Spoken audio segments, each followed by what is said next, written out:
bien le bonsoir tout le monde. J'espère que vous allez bien. Vous nous retrouvez après une semaine très chargée pour nous. Enfin, en soi très chargée, oui et non. Puisque vous avez eu les rediffs comme d'habitude qui sont sortis les lundis et vendredis, de dimanche dernier et du live de ce jeudi. Mais cette semaine, exceptionnellement, vous avez quelque chose en plus sur YouTube. Salut Timo, j'espère que tu vas bien. Du coup, Timo, tiens, peux-tu m'envoyer en privé tes pronos pour les quarts de LDC, histoire qu'on puisse les donner tout à l'heure quand on en parlera.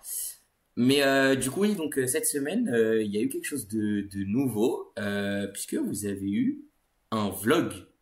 Voilà, vous avez eu un vlog du week-end passé à Lille, dont on vous avait tant et tant parlé.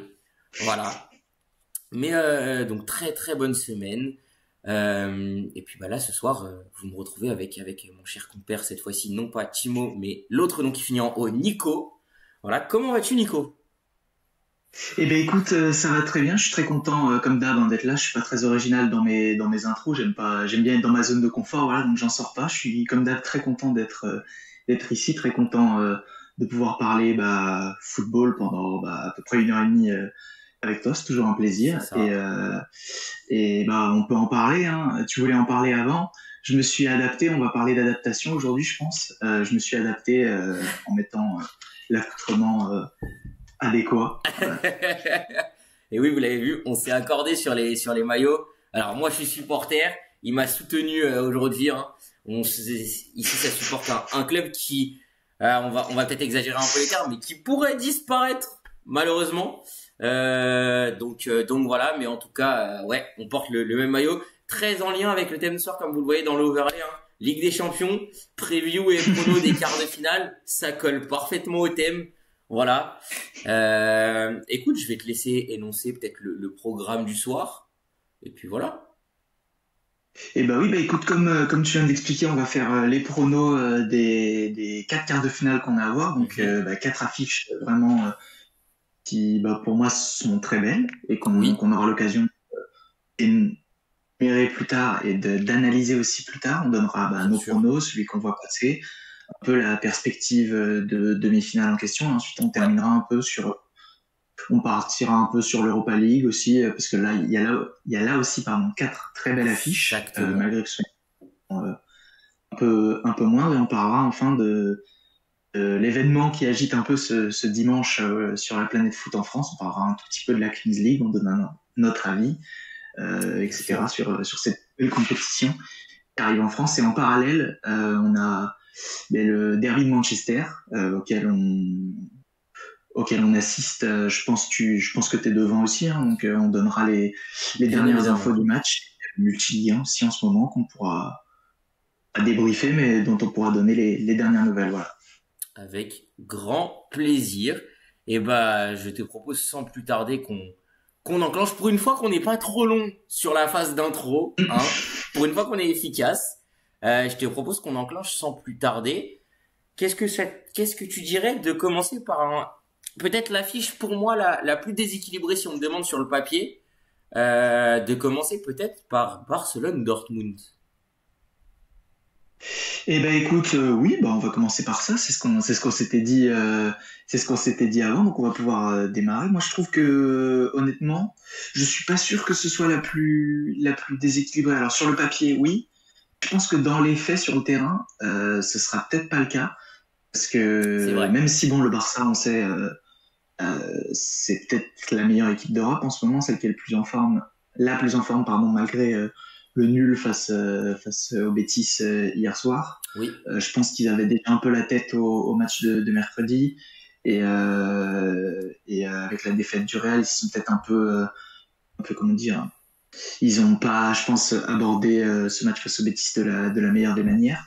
Mais ça reste que c'est pour moi la meilleure équipe d'Europe sur ce début d'année 2025 avec trois grosses individualités qui sont vraiment en excellente forme. On a oui, Rafinha qui est le buteur de cette. D'ailleurs, c'est le duel entre les deux meilleurs buteurs de la Ligue des Champions, puisque c'est c'est vrai. Guirassy contre Rafinha, même si du coup Rafinha a joué moins de matchs que Guirassy. Mais en individualité, on peut aussi nommer Pedri, qui est exceptionnel, Lamine Yamal, pardon. Et Lewandowski, qui même s'il est vivement critiqué à juste titre pour son apport dans le jeu du Barça, plante énormément. Force est de constater qu'il marque beaucoup et qu'il est souvent décisif. Donc le Barça, largement favori, oui, mais confrontation la plus déséquilibrée, on aura l'occasion de revenir là-dessus, mais je pense peut-être pas. Je sais pas si tu veux peut-être expliquer ton point de vue là-dessus. Bah écoute, moi pourquoi je dis peut-être la plus déséquilibrée, parce que on reviendra, je pense qu'on sait tous de quelle autre affiche on risque de parler en parlant de déséquilibre, ce sera PSG Aston Villa, mais vous le savez, on a l'habitude ici en tant que Français de garder les affiches des clubs de notre pays pour la fin, ce qui nous paraît assez logique. Maintenant, pourquoi je dis déséquilibré, parce que je trouve que à la différence, c'est que Dortmund est par exemple beaucoup plus malade qu'un Villa, mais ça j'y reviendrai, et je vois Barcelone beaucoup trop au-dessus, en fait, surtout. Puis Barcelone, le jeu de Dortmund, c'est un peu un jeu qui est fait aussi pour que Barcelone se régale. C'est-à-dire que Dortmund, c'est pas une équipe qui... Je salue Bremen qui vient d'arriver avec un peu de retard, il nous dit. Mais honnêtement, Dortmund, c'est pas une équipe qui a vraiment de quoi inquiéter Barcelone, je trouve. Voilà, je vais même en profiter pour donner du coup l'avis de Timo, qui m'a dit que pour lui, il voit Barcelone exploser Dortmund parce qu'il y a une trop grande différence de niveau entre les deux. Alors, je serais peut-être pas aussi catégorique que lui en disant que ça va être 4-0, 4-0. Mais tu vois, un Barça qui gagne 4-1 et qui gère un 2-0 au retour, ça me surprendrait pas. Très honnêtement, c'est vraiment ce à quoi je m'attends. Je m'attends à une vraie domination du Barça et net sans bavure. On en parlait, actuellement, pour moi, ils ont 3 candidats top 6 au Ballon d'Or, si on faisait le classement actuel. T'en as parlé. Il y a Rafinha, il y a Yamal, il y a Pedri. Pedri qui avait d'ailleurs été mis numéro 1 dans son classement actuel par Timo au Ballon d'Or. Moi, je l'avais mis 6e. Mais honnêtement, moi, je pense que Dortmund risque de ne pas voir le jour. Alors, bien évidemment, pour le football et pour le beau jeu, j'espère me tromper et j'espère que Dortmund me fera mentir. Mais si tu me demandes mon avis à l'instant T, je suis vraiment en mode non. Je pense que Barcelone va passer, mais sans difficulté. Écoute, en soi, je te rejoins sur le fait que Barcelone va passer. Hein. Je remets pas en cause le statut de favori du Barça sur cette double confrontation. Ouais. C'est ce qu'on dit depuis le début. Ils ont des bien meilleures individualités et on a un Dortmund qui est largement moins bon que l'année dernière, qui a connu 2 changements de coach cette saison. Enfin, un sur la fin de saison dernière avec le départ de Terzic et le très mauvais passage de Nuri Sahin sur le banc. Donc aujourd'hui, c'est Niko Kovac, l'ancien du Bayern, je crois qu'il avait entraîné le Bayern, et donc il est aujourd'hui sur le banc de Dortmund. Mais même si c'est un Dortmund moins bon, c'est un Dortmund qui revient bien, je trouve, sur les 2 derniers matchs, en tout cas en Bundesliga. Ils ont réussi à retrouver le chemin pour mettre vraiment beaucoup de buts. Ils ont marqué 3 buts face à Mayence et ils en ont marqué 4 ensuite ce week-end. Je sais plus contre qui ils jouaient. Ce week-end, ils jouent contre Fribourg. Ils en ont remarqué 4. Donc, c'est une équipe qui retrouve un peu de la confiance et ça doit leur faire énormément de bien au moment d'amorcer cette confrontation qui, en plus, est une confrontation qu'ils ont déjà pu avoir en phase de groupe. On avait vu le match c'était à Dortmund, c'était à Dortmund. Donc Barcelone s'était imposé, mais avait quand même bien galéré. Dortmund, il les avait bien embêtés. Mais je te rejoins sur le fait que je vois un match aller vraiment pas serré où Dortmund va pas forcément, va même pas du tout chercher à faire le jeu ou à même créer du jeu. Je pense qu'ils vont surtout essayer de tenir en échec le Barça en vue d'un match retour à domicile où ils seront à la fois portés par le public et dans une enceinte qui leur réussit mieux, que ce soit en Ligue des Champions ou en Bundesliga. Ils sont forcément meilleurs à domicile avec un tel public, c'est bien normal. Mais c'est pour ça que je vois dans l'ensemble une double confrontation peut-être pas si déséquilibrée que ce à quoi on s'attend, mais avec quand même un Barça qui va se qualifier en gagnant le match aller et avec un match retour un peu plus dur, mais Ouais. où je vois Barcelone perdre aucun des deux matchs. Je vois bien, comme tu disais, une large victoire de 2 ou 3 buts d'écart au match aller du Barça, mais au retour, un Ouais. petit nul, un partout, je pense. Ok, oui, c'est-à-dire un scénario, bon alors c'était beaucoup plus large, mais un peu un scénario à la Arsenal PSV où le match aller est remporté Ouais, c'est ça. suffisamment pour pouvoir te permettre une gestion sur le match retour. J'ai aussi, ça nous dit pour moi Barcelone sont très très dangereux, mais Dortmund est très chiant dans cette Ligue des Champions, mais l'écart est trop grand.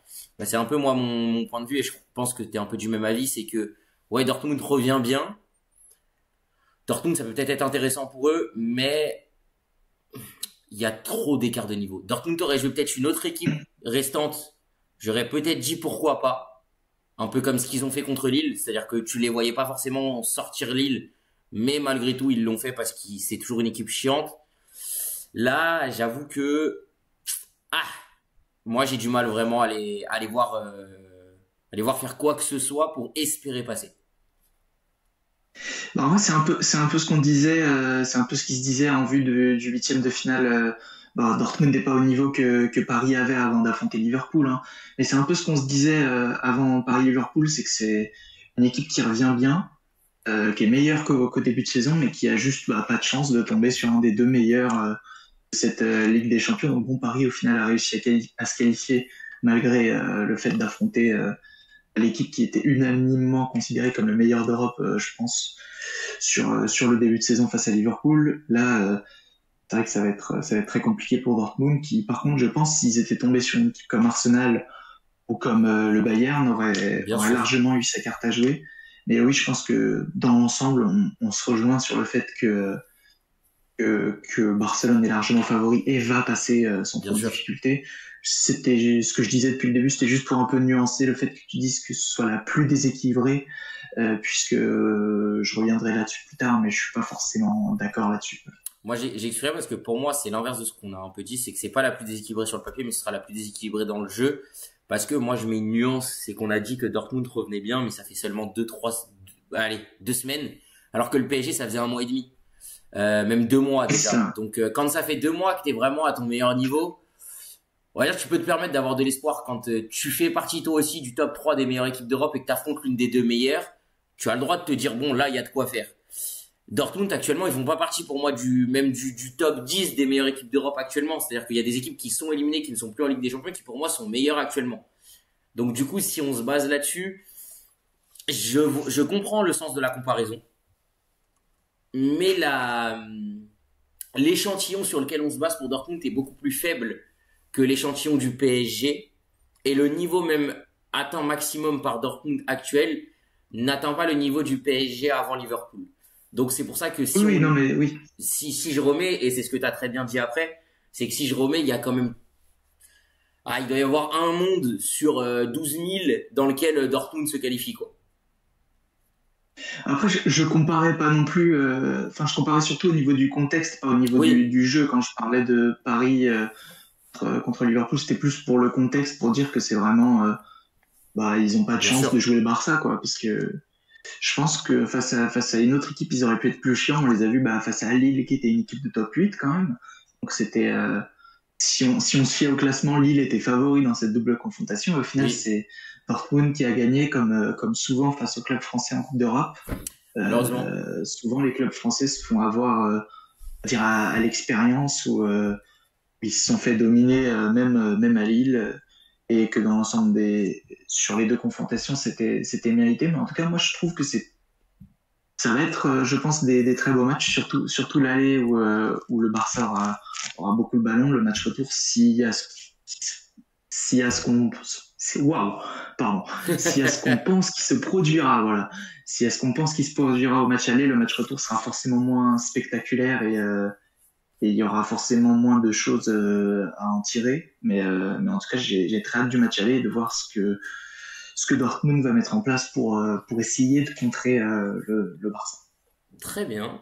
Et ben, je te propose qu'on passe à la confrontation qui déterminera du coup l'adversaire de l'une de ces deux équipes en demi-finale et qu'on enchaîne avec peut-être, je dirais même, alors, à l'origine, qui aurait peut-être dû être la confrontation la plus équilibrée, mais qui risque, malheureusement, avec le bon nombre de blessures d'une de ces deux équipes, de déséquilibrer un peu plus cette rencontre. Déjà qu'en plus, pour moi, et je te laisserai donner ton avis dessus, l'équipe dont je vais parler avec les blessés n'était déjà pas la favorite de cette double confrontation. Ça risque d'être encore plus compliqué, donc on va bien évidemment parler de Bayern-Inter. Voilà. Donc le vainqueur affrontera le vainqueur de Barcelone-Dortmund en demi-finale. Et avec toutes les blessures qu'on est en train d'apprendre du côté du Bayern, j'ai du mal, encore plus déjà que moi je voyais l'Inter s'imposer à l'origine, j'ai encore plus de mal à voir le Bayern s'imposer sur une double confrontation contre cet Inter qui, en plus, est un Inter pas impressionnant, qui fait pas trop parler de lui, mais qui est tranquillement en tête du championnat d'Italie, qui fait son parcours un peu partout en restant solide. C'est des victoires 1-0, 2-0, mais c'est ultra suffisant pour être là où ils en sont et donc qui, pour moi, est peut-être même, peut-être, je dirais même l'équipe la plus dangereuse restante dans cette Ligue des Champions. La plus dangereuse, tu veux dire hors des favoris Dans, qu'on a genre bien établis. dans le sens où, par Ou rapport au Barça ou au PSG dont on parle, c'est une équipe qui fait pas parler d'elle, mais qui est peut-être l'antagoniste, comme on l'avait déjà dit, qui est peut-être l'antagoniste parfait de ce genre d'équipe très très joueuse. C'est vraiment dans ce sens-là. ok, bah dans ce cas-là, Voilà.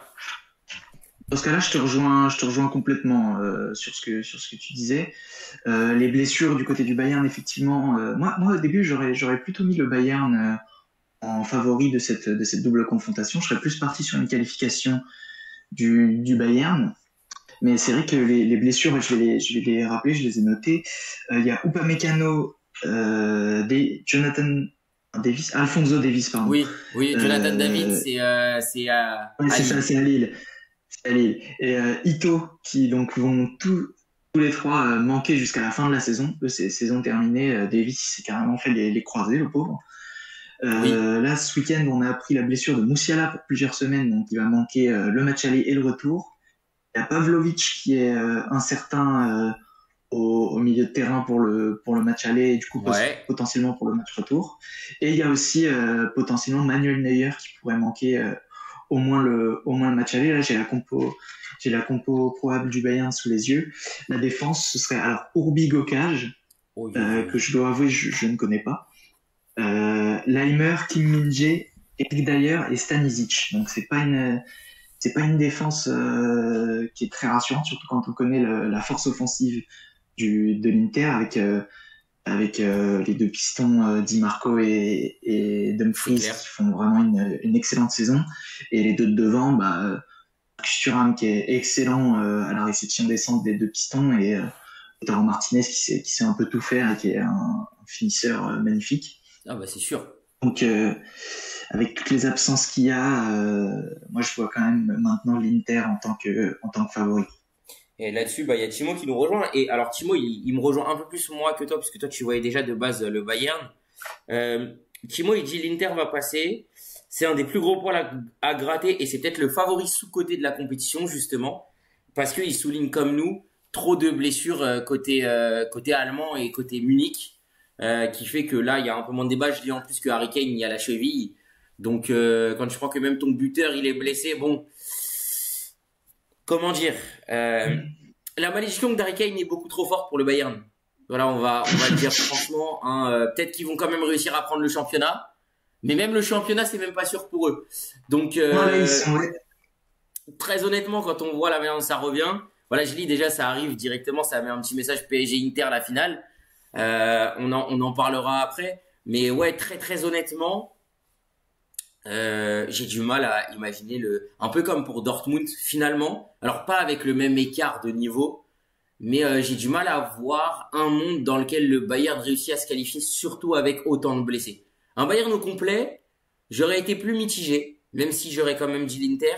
Un Bayern avec autant de blessés, et surtout que tu l'as si bien dit, la défense, mon Dieu, ce que ça va être. Euh, et puis si en plus t'as pas Harry Kane en attaque, etc., t'es face à peut-être la meilleure défense de la compétition pour moi côté Inter.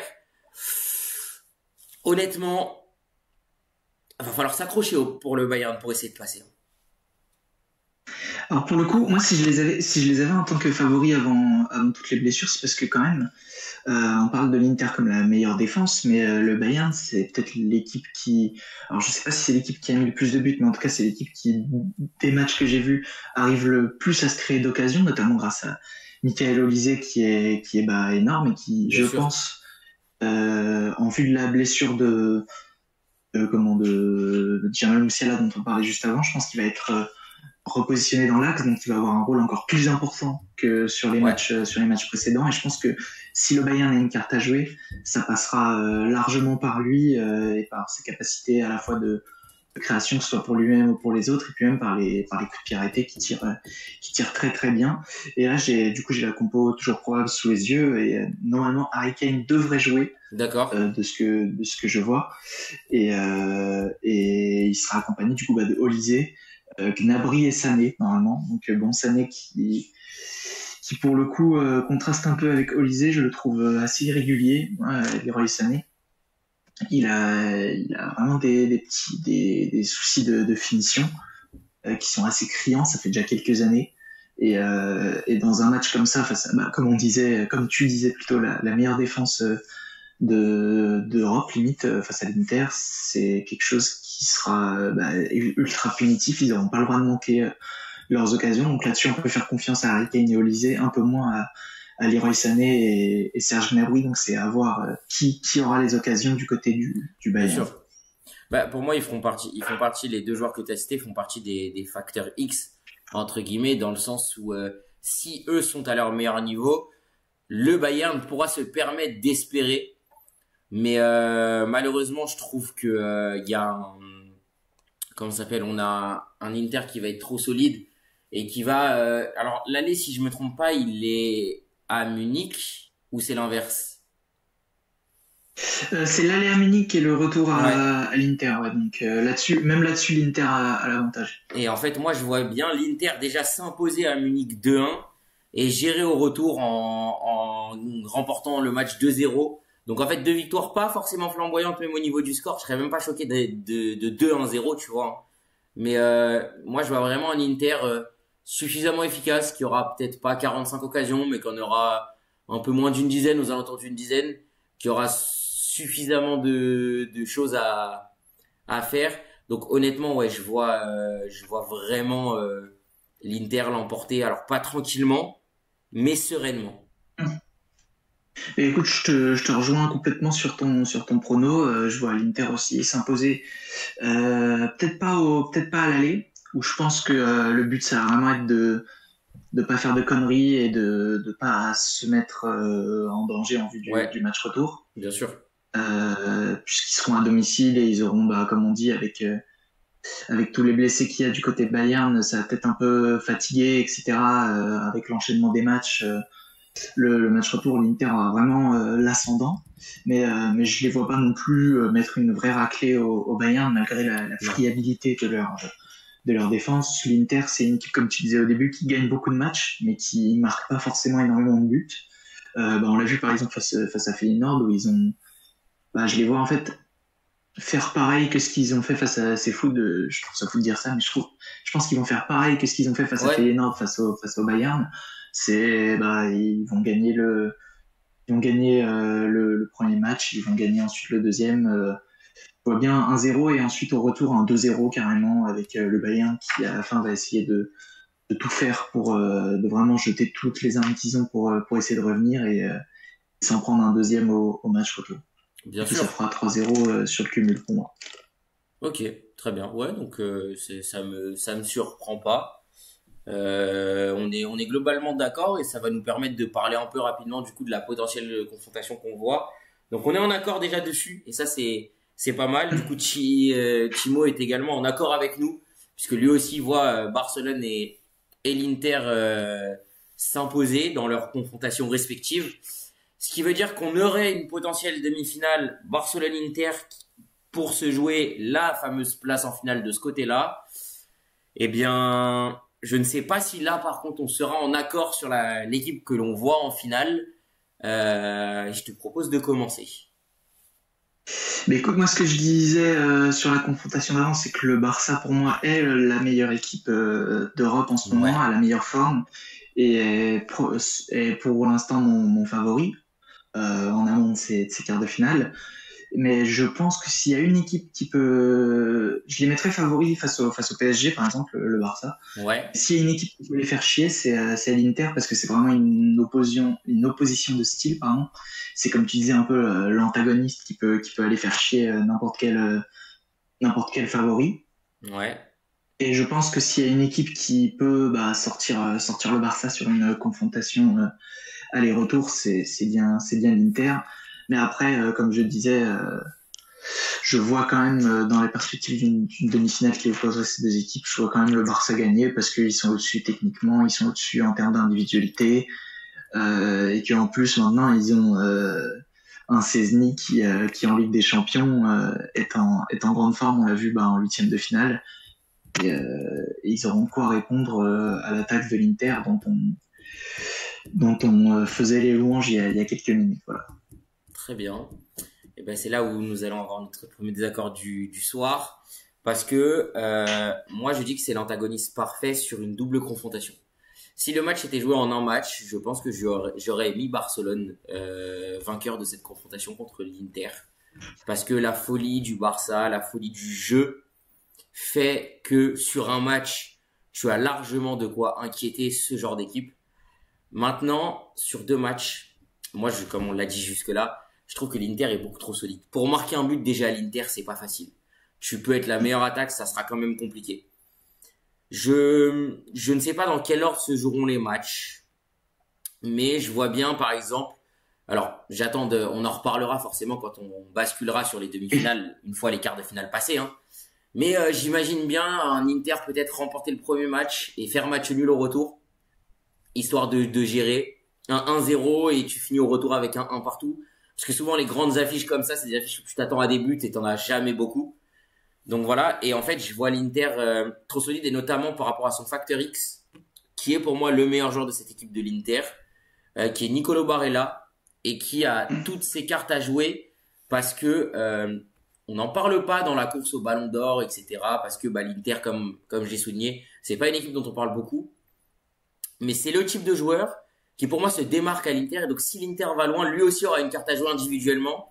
Donc je pense que le duel qui représentera ce duel Barcelone-Inter s'il a lieu sera le duel Pedri-Barella, qui est pour moi l'opposition parfaite des deux milieux de terrain dans un match de football aujourd'hui, avec deux milieux capables de récupérer des ballons, capables d'être techniques, capables de faire jouer leur équipe vers l'avant très rapidement, capables de proposer, comme on l'a dit, du jeu en fait tout simplement, mais dans deux styles d'équipe différentes, opposées. L'un dans une équipe très joueuse, l'autre dans une équipe très défensive, très à attendre l'erreur de son adversaire pour essayer de les punir, un peu comme un prédateur qui attend l'erreur de sa proie en fait. Moi c'est comme ça que j'imagine l'Inter, et j'ai envie de dire il faudrait que Barcelone soit suffisamment prudent si jamais ils veulent espérer passer. Maintenant, comme tu l'as dit, Barcelone reste quand même très très fort techniquement, donc c'est pour moi l'une des confrontations les plus indécises de la compétition. Je dis Pedri va le manger, ne soyez pas si sûrs. Je pense que vous sous-cotez énormément le joueur qui est Nicolo Barella, et je pense que vous n'êtes pas prêt pour la suite de la compétition de l'Inter avec 7 hommes au milieu de terrain dans son effectif. Je ne dis pas que Barella va manger Pedri, je dis juste le duel va être beaucoup plus serré que tout ce que l'on peut croire. Et je vois l'Inter s'imposer dans cette double confrontation si elle a lieu. Mais écoute, ça se tient parce que j'y pensais là pendant que tu parlais, mais l'Inter c'est quand même une finale de Ligue des Champions il y a seulement 2 saisons, avec un effectif qui a peu changé, un entraîneur qui est toujours le même. Oui, C'est Simone Inzaghi, je crois. c'est ça. C'est ça, Simone Inzaghi. Et c'est un effectif qui n'a quasiment pas changé, en tout cas les cadres n'ont pas changé. C'est toujours Barella le chef du milieu, Lautaro le chef de l'attaque, et Bastoni le chef de la défense. Et en plus il y a eu des ajouts qui ont été faits à cette équipe qui font beaucoup de bien. Je pense à Thuram en attaque qui apporte un profil qui est ultra complémentaire. C'est pas le même gabarit ni vraiment le même style qu'un Lukaku, mais en tout cas dans la complémentarité avec Lautaro Martinez, je trouve que c'est le bon remplaçant à Romelu Lukaku. Maintenant, on en a la certitude avec la saison qu'il est en train de faire du côté de l'Inter. Bien sûr. Et au goal aussi, maintenant, il y a Yann Sommer Ouais. malgré, alors je sais pas son âge exact, mais qui commence à être bien vieux, mais Oui, lui aussi. il reste quand même hyper fiable. Et je trouve, meilleur que Onana, qui est le gardien avec lequel ils étaient allés en En finale de finale. Ligue des Champions. Et donc oui, sur une double confrontation directe, c'est, je pense, l'équipe la plus chiante à jouer pour le Barça. Mais comme je disais avant, je reste pompé sur mes positions. Bien Malgré sûr. ça, je vois le Barça trop au-dessus et je pense qu'ils sauront faire le job, surtout maintenant ils ont un entraîneur il a vraiment à cette mentalité-là d'aller gagner ces matchs-là où ils sont peut-être où ils affrontent un vrai outsider. Euh, Oui. En la personne d'Hansi Flick, bah, je vois quand même le Barça gagner dans la perspective d'une demi-finale, parce que là, bon, on s'est projeté vachement. Ça se trouve, on va avoir Dortmund contre le Bayern en demi-finale, et Bien du coup, sûr. tout ce qu'on a dit depuis 10 minutes là ne sert à rien. Mais en tout cas, moi, je verrais Barcelone aller en finale. Très bien. Je vois Barcelone aller en finale quoi qu'il arrive. En fait. Très bien. Je reviens juste, je lis Pedri, c'est le meilleur milieu du monde actuel. Je suis pas ouvert au débat. L'Inter passera, mais Pedri sera au-dessus.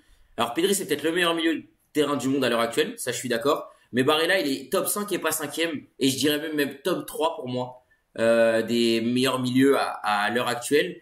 Et je pense que, ouais, le fait que l'Inter ne passe pas beaucoup à la télé, que les gens ne regardent pas beaucoup l'Inter, les gens ne voient pas le niveau de jeu de certains joueurs.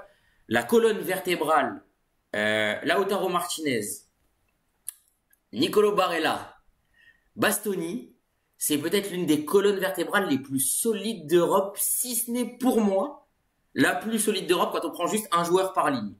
Voilà, parce qu'on peut comparer avec l'équipe du PSG, mais j'ai pas trois joueurs comme ça qui me ressortent en termes de colonne vertébrale.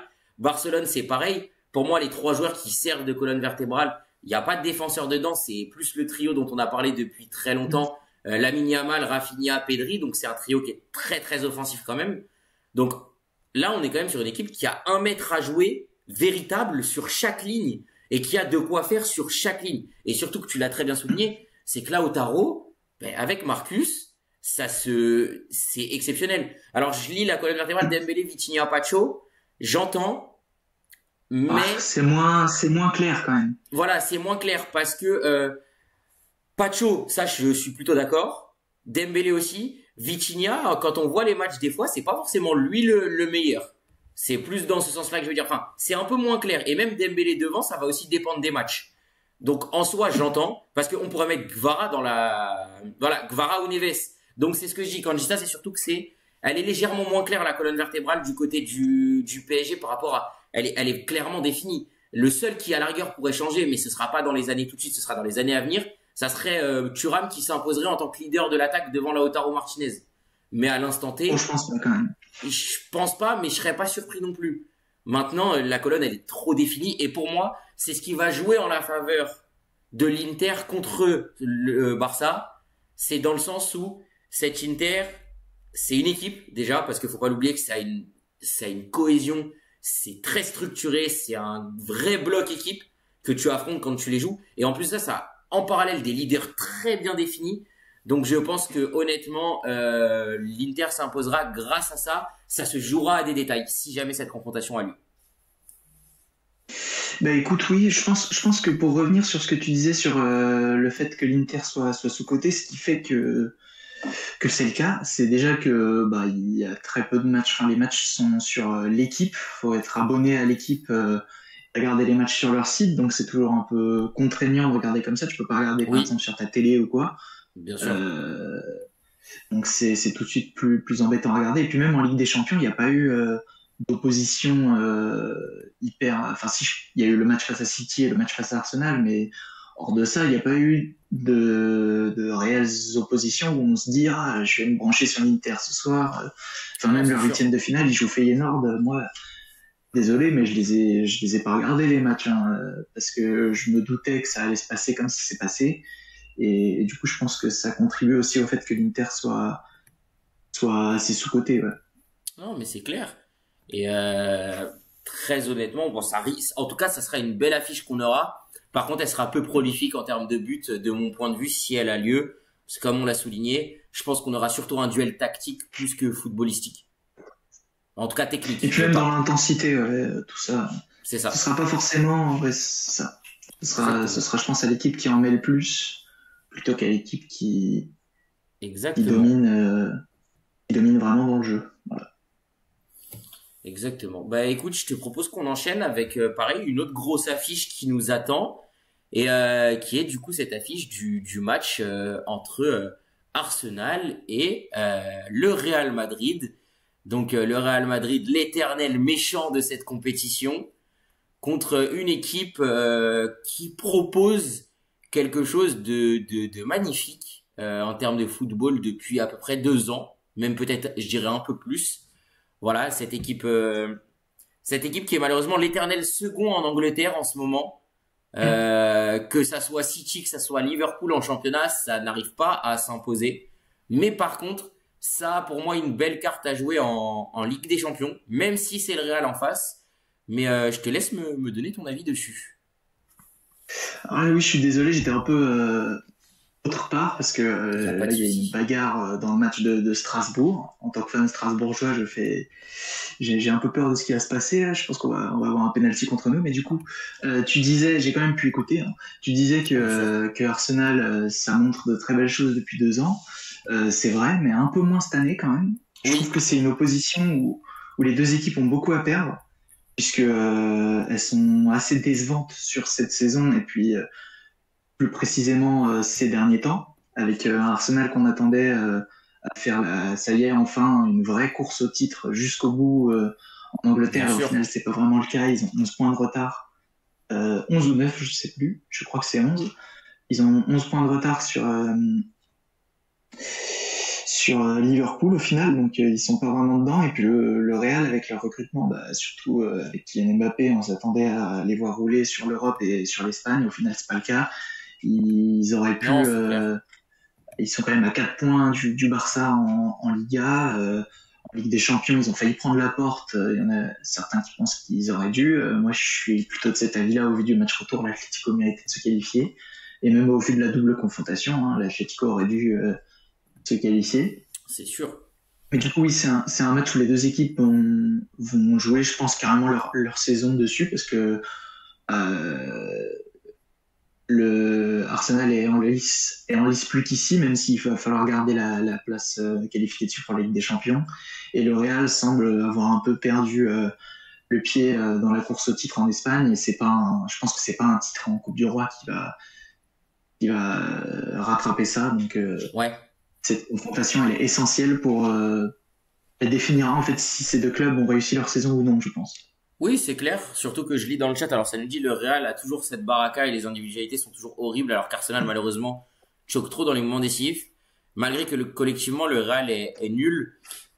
Alors, du coup, j'ai entendu, mais toi, tu vois qui passer, du coup, réellement sur cette double confrontation?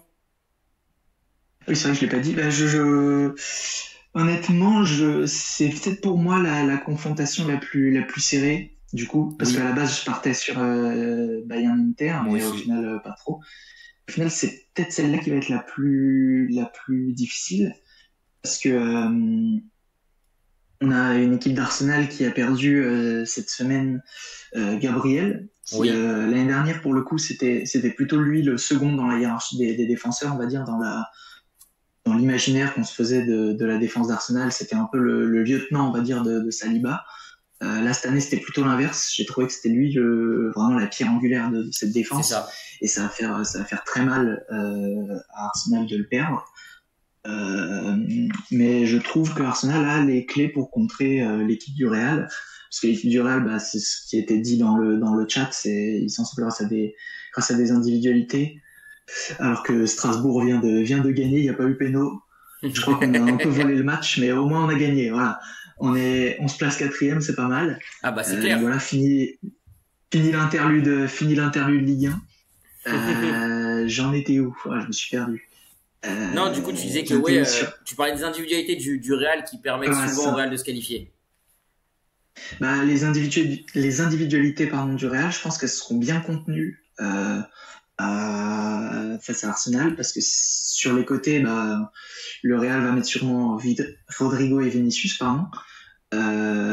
Et Arsenal, pour contrecarrer, il joue avec des joueurs d'axe sur les côtés. Donc c'est des joueurs qui Ouais, savent très bien défendre, potentiellement mieux que des latéraux. Je pense au match-up entre Vinicius et Timber qui va être à regarder de très près, bien sûr. et où je vois bien le Néerlandais tirer son épingle du jeu face à un Vinicius qui ces derniers temps est pas franchement en forme. On Ok. l'a vu louper un péno face à l'Atlético au match retour, encore ce week-end Oui, face à Valence. Et surtout, ce qui est frappant, je trouve, dans le Real et ses individualités, c'est que quand Mbappé est bon, Vinicius ne l'est pas. Et quand Vinicius est bon, Mbappé ne l'est pas. Vinicius, il a été très bon face à la Real Sociedad en Coupe du Roi. Et Mbappé hors Mbappé dedans. avait été fantomatique. Ouais, Et là, ce week-end, c'était un peu plus l'inverse. Même si Vinicius marque, Mbappé, il a été plus j'ai trouvé meilleur sur le match. oui, D'autant plus que Vinicius rate un péno que Mbappé provoque, comme face à Atlético encore une fois. bien sûr. Et donc j'ai l'impression que les deux ont un peu du mal à se piffrer. Et tout ça mis bout à bout, je vois, comme j'avais fait en huitième, je prends le Real pour acquis et je mise une qualification d'Arsenal et j'aurai certainement, le Real me fera certainement mentir comme à chaque fois. De toute façon. Alors déjà, je salue Bishop qui vient d'arriver. Alors voilà, qui a dit BG le mec de gauche. Merci Bishop. Le mec de droite aussi il est. Alors voilà, bien évidemment. Mais voilà, il nous a follow d'ailleurs. Là, voilà, il nous suit sur la chaîne aussi. Donc merci à lui de venir nous suivre et nous soutenir. Voilà, un grand fan des Celtics, lui aussi, avec qui nous avons été pendant un certain temps CM en même temps du compte alors aujourd'hui Greenlins, à l'époque Celtics fan FR. Voilà. Mhm. Et ben je pensais que nous serions en désaccord sur cette affiche. Au final, j'ai l'impression qu'on va être en accord sur absolument toutes les affiches des quarts de finale. Parce que, ouais, allez, je vais te suivre aussi. Je prends le Real pour acquis. Tant pis, le Real va très certainement, comme tu l'as si bien dit, nous faire mentir. Ah, Mais comme à chaque fois, ouais. je sais pas pourquoi, je me dis que Arsenal, le championnat, c'est fini. Ils savent. Ils ont trop d'avance pour pas finir deuxième. Quoique je dis trop d'avance, mais je vais vérifier. Parce que avec du recul, je sais même pas. Attends. Mais en tout cas, ils ont trop de retard pour jouer le titre. Ça, c'est sûr. Ils ont, en tout cas, non, ils sont à 5 points de Nottingham qui est troisième, mais comme la cinquième place en première ligue sera qualificative pour la Ligue des Champions, ils sont larges. Ils ont Voilà. 11 points d'avance sur le sixième. Donc, au niveau de la course à la Ligue des Champions, je pense Donc, qu'ils sont voilà, assez c'est larges et que oui, du coup, puis, même pour ils le ont plus top, que ça à jouer. c'est ça, même pour le top 4, etc. Bon, on va dire que après, s'ils veulent jouer un podium, ils vont peut-être jouer un peu, mais même ils ont l'effectif pour même en ne jouant pas tous les matchs, rester au moins à minima au pire troisième du championnat. Donc honnêtement, c'est le moment ou jamais. T'affrontes un Real qui est pas non plus un grand Real, un Real qui peut être fébrile, on l'a vu. Il faut s'inspirer, c'est triste, c'est pas du tout le même jeu, mais il va falloir à minima s'inspirer de ce qu'a fait l'Atlético, à minima s'inspirer de ce que font les équipes en Liga pour les faire chier, utiliser ça en jouant sur ses qualités offensives. Il y a des retours de blessures aussi. Je sais pas où ça en est, mais je crois que Saka est revenu ou est pas loin de revenir. Il est Euh, revenu, il a joué ce week-end, il a joué la deuxième mi-temps. donc À voilà, donc il Everton. commence un peu à se remettre en jambe. Je pense pas qu'il sera titulaire contre le Real, mais pas étonné de le voir rentrer en deuxième mi-temps du match aller. Honnêtement, il y a tout ce qu'il faut. Il y a véritablement tout ce qu'il faut à Arsenal pour le faire. Et j'ai envie de dire, ils vont le faire. Voilà, j'ai beau être supporter de Liverpool, bien aimé charrier les fans d'Arsenal. J'ai énormément d'amis supporters de cette équipe-là. Voilà. Et ben pour leur faire plaisir, je serai derrière eux parce que je les vois se qualifier contre ce Real qui est un Real, je ne dirais pas non plus malade, mais qui n'est pas un grand Real. Voilà. Oui, bah ça va. Alors, du coup, je te rejoins. Je vois Arsenal passer au final. Je pense que le retour de Bukayo Saka va faire beaucoup de bien. Et puis, le fait qu'il ait joué 45 minutes ce week-end, je pense que c'est dans l'optique de le faire Oui, débuter. Alors, peut-être qu'il va jouer que 70 minutes, mais comme oui. je pense que comme Arteta sait que le match va pas aller en prolongation là, le match aller, je pense qu'il va le faire démarrer. Ok. Et ensuite le faire, il peut. Après, il a le luxe de le faire sortir ou pas si ça se passe pas bien et de faire rentrer par exemple un Nwaneri ou même un Raheem. Non, Raheem Sterling est suspendu, je crois. Donc pas Raheem Sterling, mais il a du monde sur le banc Bien pour sûr. remplacer potentiellement Bukayo Saka s'il se sent pas de faire les 90 minutes. Et je pense que même au-delà de l'aspect jeu, auquel Bukayo Saka va évidemment apporter beaucoup, c'est surtout sur l'aspect mental pour Arsenal, de se dire ça y est, notre leader est de retour, ça va leur faire beaucoup de bien. Ah, c'est sûr. Et peut-être que du coup, ça leur permettra d'aborder cette confrontation pas dans la peur, on va dire, parce que c'est ce que j'ai tendance un peu à ressentir quand des équipes jouent le Real Madrid, c'est qu'elles se chient un peu dessus. Et je pense au Bayern l'année dernière, qui s'est effondré d'un seul face au Real. Et je pense que du coup, ce retour leur permettra de mieux aborder la rencontre sur le plan psychologique. Et c'est aussi un des points qui fait que je vois Arsenal passer, malgré l'absence de Gabriel dont on parlait plus tôt. Non, mais très bien. Bah, écoute, t'as très bien résumé la pensée globale, notre pensée globale. Donc jusqu'à maintenant, on se rejoint sur les qualifiés. Et donc il va être l'heure de parler du dernier match où j'ai du mal à nous voir ne pas être d'accord sur ce match-là au vu des deux équipes, si on est objectif, les deux équipes sont en très grande forme chacune de leur côté. À noter, voilà. On va enfin parler, donc si vous êtes encore là, c'est parfait, ça va être votre moment, les supporters du PSG, parce qu'on va enfin parler de l'affiche entre le Paris Saint-Germain et l'équipe qui joue à Villa Park, l'équipe d'Aston Villa en Angleterre. Voilà. Et bien du coup, comme on a fait encore un petit jeu de ping-pong, je vais démarrer rapidement. Attention à Villa. Et pourquoi je dis que c'est pas l'affiche la plus déséquilibrée? Parce qu'on connaît le PSG quand il faut affronter ce genre d'équipe. C'est toujours compliqué. Mais cette fois-ci, je vais mettre un mais. C'est qu'honnêtement, je vois le PSG malgré tout, même s'il risque de se faire peur, avoir passé ce cap-là dont on parle depuis des années, d'être capable, même en étant dans ce genre de situation, d'être certain de se qualifier. Donc, si voilà, je devais dire, j'imagine bien le PSG, malgré des difficultés, s'imposer 3-1 à l'aller, se faire un peu peur au retour en étant mené 1-0, peut-être 2-0, mais accrocher un match nul du côté de Villa Park. Parce que si je me trompe pas, le match aller est à domicile. Le match aller au parc, ouais. Et le retour à Villa. Non, j'imagine bien un petit 3-1 à l'aller pour le Paris Saint-Germain. Et au retour, un petit 1 partout entre ces deux équipes. Donc un PSG qui se fera peur, mais se qualifiera. Ok, bah écoute, moi je suis assez d'accord sur le qualifié en tout cas, même si comme tu l'as dit, il faut pas prendre Aston Villa de haut, il faut pas faire la même erreur que ce qui avait été fait l'année dernière, je pense à la demi-finale face à Dortmund, où tout le monde voyait Paris aisément aller jusqu'en finale face à Dortmund qui était clairement inférieur à Paris sur le papier et même dans le jeu qui a été clairement inférieur à Paris au final, mais finalement c'est eux qui sont passés. Donc faudra faire gaffe parce que c'est une équipe comme tu disais qui est très en forme avec des joueurs et un entraîneur que Paris connaît bien. Je pense à Asensio et du coup Unai Emery qui je pense va un peu à la manière de Dortmund dont on parlait tout à l'heure. C'est les deux affiches pour moi. Pour moi c'est pareil en fait. Les deux sont dans le même cas de figure, même si je vois Aston Villa en meilleure forme que Dortmund. Je trouve que c'est un peu le même cas de figure au niveau du contexte et à quel point les matchs sont serrés. Je sais pas si je suis clair dans mes explications, mais je pense que du coup, Aston Villa va pas trop chercher à jouer au match aller, un peu comme Liverpool l'a fait face à Paris. Oui. Ils vont essayer d'aller chercher le nul et d'ensuite aller à Villa Park, là où ils sont à domicile, une des meilleures équipes d'Angleterre cette saison en première ligue et où c'est également le cas en Ligue des Champions où ils ont battu le Bayern. C'est ça. Et où ils vont espérer battre le PSG et je pense qu'ils vont comme tu disais je pense que Paris va cette fois-ci réussir à s'imposer au match aller même si on sait qu'ils ont tendance à être moins bons en tant que favoris. Pour moi c'est quelque chose qui non plus maintenant parce que déjà face à Brest je me disais ça va être compliqué.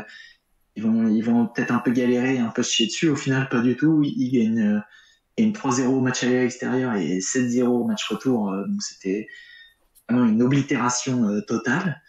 Alors là, je vois pas une oblitération totale, mais je vois une victoire, un bon 2-0, bien tranquille au parc, où ils Ouais, ouvrent le score assez tôt, quand je dis assez tôt, c'est genre avant la mi-temps, bien donc ils se sûr. donnent un peu d'air, et ensuite, retour, je vois bien, en vrai, un peu le même scénario que toi, où ils se chient un peu dessus, et ça peut finir sur un 0-0, une victoire 1-0 du PSG. En tout cas, je les vois passer, Ok.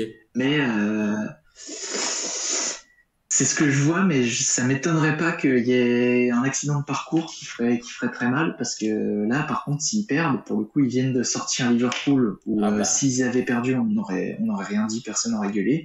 Et c'est là, ça. par contre, maintenant, s'ils perdent face à Aston Villa, ça va hurler. Ouais. Ça donnera pas le même effet, c'est clair. T'aurais mieux fait, entre guillemets, je dirais, t'aurais mieux fait de te faire sortir. Si jamais tu sors maintenant, t'as envie de dire, t'aurais mieux fait de te faire sortir par Liverpool. Voilà, c'est ça. Maintenant, pour moi, t'as sorti Liverpool, t'as passé le fameux cap dont on parlait, parce que t'es passé en mode équipe. T'es pas passé grâce à des individualités. Tu t'es qualifié en mode équipe. C'est maintenant qu'il faut prouver que tu dois aller au bout en mode équipe. Donc, c'est dans ce genre de match où t'es censé être favori qu'il va falloir montrer que t'es le patron. T'es le patron de cette confrontation. C'est toi et toi. Et c'est tout. Le pire adversaire pour le PSG, c'est eux-mêmes. Et c'est ce qu'on a toujours dit. Nous, on le sait très bien au basket parce qu'on supporte une équipe où c'est pareil. On supporte Boston et Boston, c'est pareil. Son propre adversaire, c'est lui-même. C'est ce genre d'équipe, c'est des équipes qui ont tout pour aller au bout tout le temps, mais qui, si elles ne se mettent pas dans la tête qu'il faut être sérieux de A à Z sur un match, ou sur une double confrontation, ou sur une série globalement, et bah ça fera de la merde. Et c'est un peu le problème. Donc là j'ai envie d'y croire, voilà. Et je me dis que le PSG a largement les cartes pour se qualifier. Et ce qui du coup, d'après nos pronos, notre preview, etc., nous donnerait une demi-finale, du coup, opposant le Arsenal PSG, ouais. PSG à Arsenal. Et ça veut dire que, d'après nous, nous aurions, nous aurions un club de 4 pays différents en demi-finale puisqu'on aurait un club italien et un club espagnol qui s'affronteraient de l'autre côté, un club français et un club anglais. Dommage pour les Allemands, hein, mais on n'en voit pas se qualifier. Donc voilà, bah, du coup, qu'attends-tu d'une potentielle demi-finale entre le PSG et Arsenal? Oui, c'est ça. Eh ben écoute, moi je trouve que Paris démarrerait aussi cette demi-finale avec la casquette de favori, enfin en fonction de comment ils se qualifient, s'ils arrivent à, Mhm. comme on dit, gérer dans l'ensemble cette double confrontation, je pense qu'ils auront clairement la casquette de favori, puisque c'est maintenant quelque chose qu'ils ont été capables de faire. Je l'ai dit face à Brest, ils ont plus ce problème où dans les temps faibles ils sombrent. Oui, Euh, C'était quelque chose qui était vraiment récurrent là, je pense. Le premier truc qui me vient à l'esprit quand je dis ça, c'est le match face au Real, où le triplé de Benzema, où il bien sûr. s'effondre complètement sur un temps faible. Là maintenant, dans leur temps faible, je pense à ce face à Brest ou au début de match face à Liverpool. Ils arrivent non seulement à tenir, mais en plus à enfoncer le clou. Face à Liverpool, ils marquent sur leur première occasion. C'est ça. C'est quelque chose qu'ils sont vraiment capables de faire. J'ai l'impression que depuis cette année, où, de marquer de marquer, de réussir à faire basculer le match dans leur temps faible, et c'est quelque chose qui, moi je pense, pourra leur donner l'avantage déjà à court terme sur Aston Villa, et en demi-finale face à Arsenal aussi. Oui. Non, c'est clair, c'est clair. Voilà, je lis Breman qui est supporter du PSG qui nous dit cette saison et depuis janvier, je me dis qu'on a passé ce cap et je sais que mon équipe va être concentrée cette fois-là. Seul inconnu, c'est Beraldo. Et encore, même Beraldo, moi je trouve que c'est pas non plus une si grande inconnue que ça. Quand l'équipe elle est concentrée, pour moi, il sera au niveau. Donc honnêtement, moi je vois le PSG et je me dis que même là donc dans cette optique de de qualification et d'affrontement contre Arsenal, je les vois légèrement au-dessus d'Arsenal aussi. Je pense qu'ils ont toutes les armes, encore une fois. S'ils ont sorti Liverpool, ils ont tout ce qu'il faut pour sortir Arsenal. Pour moi, même en ayant sorti Liverpool, tu as toutes les armes pour sortir tout le monde et aller au bout. À partir de là, de toute façon, je l'avais déjà dit. Moi, je vois le PSG de toute façon s'imposer maintenant. Euh, du coup, moi, je pense que je pars avec du coup mes prédictions sur une finale PSG Inter, alors que toi, tu serais sur un PSG Barcelone. Mm. Ouais, je serais plutôt sur un PSG Barcelone. Là, on se projette énormément quand Bien même. sûr. Honnêtement, par contre, sur cette opposition-là, je saurais pas dire qui va gagner, mais je vais plutôt ajouter quelques mots sur ce qui a été dit dans le chat sur Beraldo, qui serait la seule inconnue. Beraldo, je suis d'accord avec toi, c'est selon moi seulement un problème de concentration. On l'a vu face à l'OM où il a démarré, il a été très bon, Oui, parce que je pense qu'il est au courant de l'importance du match et qu'il les a pas pris de haut, les Marseillais. Et par contre, face à Dunkerque, on l'a vu, c'était beaucoup plus compliqué. Je pense que c'est l'ensemble de l'équipe même pour qui c'était compliqué, et particulièrement Beraldo. Je pense qu'ils ont un peu pris la confiance en voyant qu'ils affrontaient une équipe de Ligue 2 et qu'ils se sont dit que ça allait le faire. Et j'espère qu'ils réitéreront pas la même erreur face à Aston Villa, et ça leur permettra du coup d'accéder à la fameuse demi-finale dont on parle depuis tout à l'heure. bien sûr. Toujours une arrivée en grande pompe d'Isaac, hein, parce que lui est supporter marseillais, donc il arrive et dit ça part d'une compétition qui me concerne pas. Et ben malheureusement, celle dont on va parler là dans 5 minutes ne te concernera peut-être pas plus que ça, puisque c'est l'Europa League. L'autre équipe que tu n'aimes pas, du coup, on parlera un peu de l'Olympique Lyonnais, mais on va aller beaucoup plus vite. Et je lis Barcelone, on va les bouffer. J'ai une haine contre eux depuis le 6-1. Après, j'ai encore mieux, tiens, Isaac. Mais non, honnêtement.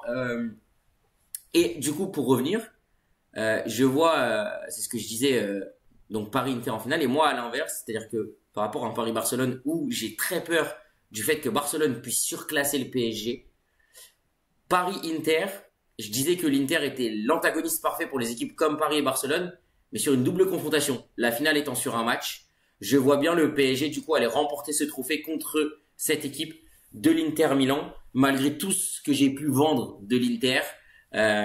Voilà, donc pour clôturer moi de mon côté, je vois donc Arsenal, Paris, Barcelone et l'Inter se qualifier. Tu es du même avis que moi. Et si on se projette sur les demi-finales, toi, ça te donne une finale PSG-Barcelone et moi une finale PSG-Inter. As-tu quelque chose à rajouter sur la Ligue des Champions? Non, je pense honnêtement que la Ligue des Champions, on a fait le tour, on a énoncé un peu nos favoris. Je pense qu'on a les mêmes favoris que tout le monde, hein, de toute façon, avec le même principal outsider qu'est l'Inter.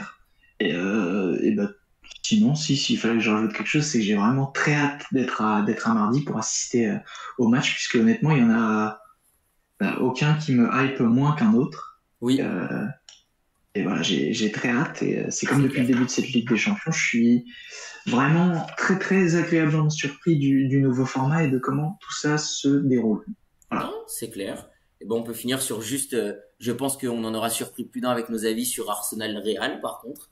Mais dans tous les cas, voilà, on a pu clôturer tranquillement sur la Ligue des Champions et donc on vous propose, même si l'overlay ne changera pas, on se dit que finalement on parle de football européen, c'est un petit peu mieux et donc on va parler aussi de, alors on parlera pas de la Conference League, mais on va parler de l'Europa League et je te propose qu'on commence par les deux quarts de finale pardon qui ne sont pas du côté de Lyon du coup, donc ni de Lyon ni de celle de l'équipe que je supporte, Bilbao, mais qu'on commence peut-être par l'affiche qui paraît être l'une des plus équilibrées sur le papier, c'est-à-dire l'affiche entre Tottenham et l'Eintracht Francfort. Et ben écoute, oui, pour moi c'est la plus serrée, je pense, de ces doubles confrontations. Ah, peut-être non. Non, oui, ça se joue avec Lyon-Manchester, dont on parlera Oui, brièvement après, avec Tottenham qui s'est qualifié là en se faisant un peu peur face à la Z Alkmaar, mais qui au final a montré qu'ils étaient largement au-dessus. Ils ont recruté cet été Matistel, qui je regarde pas beaucoup Tottenham, mais je crois qu'il joue pas énormément. Matistel, honnêtement. il a dû jouer Il est quelques minutes, rentré, mais peu. Il a joué peu de minutes, je crois, ces derniers temps. Dans il mes est souvenirs. rentré ce jeudi en première ligue, mais je crois que quand même il a un rôle qui est le même qu'au Bayern, alors qu'il a vraiment descendu en standing, donc ça c'est un peu dommage pour lui, mais pour en revenir strictement à l'opposition, je pense que ça va être très serré, parce Oui, que pour le coup on a un autre attaquant espoir en face qui lui est en pleine trombe, Hugo Ekitike, qui fait bah, c'est clair. une excellente saison. Le PSG serait même sur les tablettes pour essayer de le racheter, alors ça je trouve que ce serait un peu con, mais en tout cas, il le mérite d'avoir les intérêts des grands clubs, vu la saison qu'il fait. Et Francfort qui a complètement dominé pour le coup, qui, contrairement à Tottenham, a complètement maîtrisé son sujet en huitième de finale C'est ça.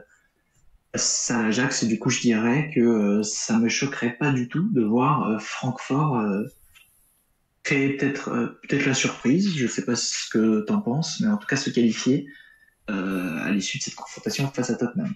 Je lis étiquette doit rester, il s'éclate bien en Allemagne. Oui, je suis plutôt d'accord là-dessus déjà. Pour Matistel, je reprends. Donc là, il est rentré contre Southampton, il a marqué un but dans la victoire. Il a joué que 4 minutes, mais en 4 Ok. minutes, il a su marquer. Le match d'avant, il n'avait joué que 3 minutes contre Chelsea. Bon, c'est compliqué. Tottenham, c'est une année qui est très compliquée. Je regarde en même temps leur classement, ils sont 14e, donc ils sont au même niveau que United. Ce qui est assez marrant, c'est que les deux clubs sont actuellement en quart de finale de l'Europa League, alors qu'en championnat, c'est très très compliqué. C'est un peu leur dernier espoir d'espérer de jouer une Coupe d'Europe l'année prochaine. Là, leur espoir, c'est de pouvoir jouer la Ligue des Champions en remportant ce trophée. Sinon, il y aura pas d'Europe l'année prochaine pour ces deux clubs. En tout cas, ce qui est sûr, c'est que l'un des deux clubs ne sera pas en Europe l'année prochaine. Et moi, je vois, pour moi, ça ne sera pas une surprise. Et ça serait même la logique du moment. Je vois Francfort sortir Tottenham et se qualifier.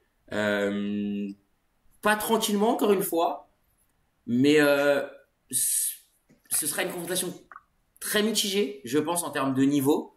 Maintenant, je pense que Francfort est au-dessus sur cette double confrontation au vu des contextes et des niveaux actuels des deux équipes.